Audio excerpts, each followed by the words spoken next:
Olah lahan itu adalah pondasi utama yang paling menentukan keberhasilan awal budidaya tanaman. Hai teman-teman, selamat datang kembali di segmen Moi Kasih Info bersama kami menuai sukses dan inspirasi.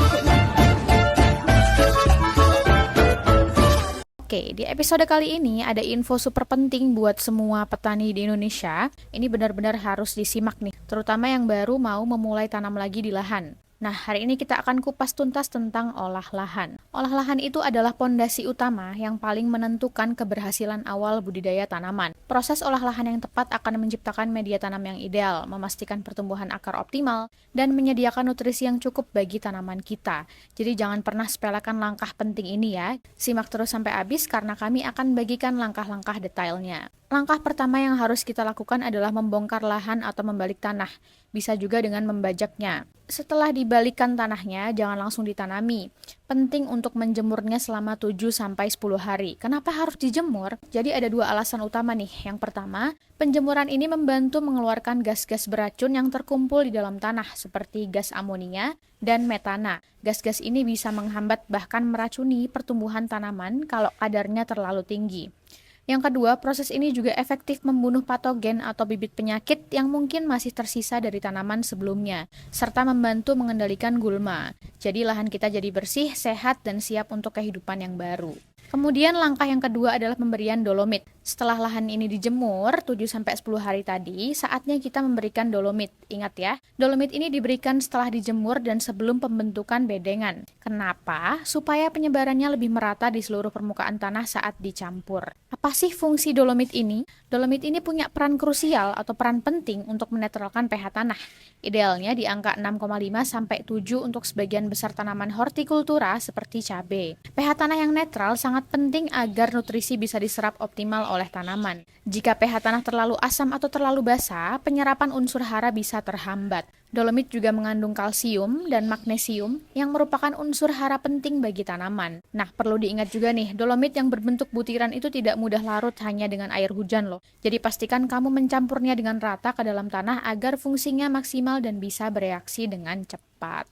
Nah, kemudian langkah yang ketiga adalah kita masuk ke tahap pembentukan bedengannya. Untuk tanaman hortikultura seperti cabai, tinggi bedengan minimal 40 cm.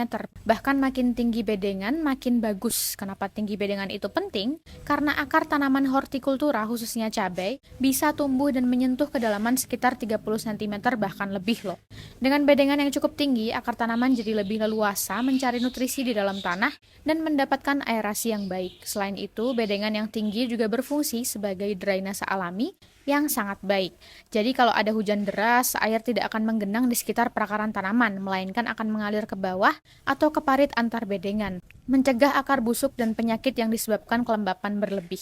Nah, kemudian untuk panjang bedengannya nih, sebaiknya maksimal 20 meter. Ini bukan tanpa alasan juga loh, selain memudahkan perawatan, jika ada serangan jamur atau penyakit yang sifatnya menular, panjang bedengan yang terbatas bisa membantu memutus penyebaran penyakit tersebut dan membuatnya lebih sulit menyebar ke seluruh lahan. Ini juga memudahkan dalam melakukan isolasi atau penanganan perbagian bedengan. Kemudian langkah yang keempat adalah pemberian pupuk dasar. Pupuk dasar ini berfungsi ganda, yaitu menyuburkan tanah dan tentu saja menjadi bekal nutrisi awal bagi pertumbuhan tanaman itu sendiri. Nah, ada satu hal penting yang sering bikin bingung nih, yaitu antara pupuk organik dan pupuk kandang yang mentah.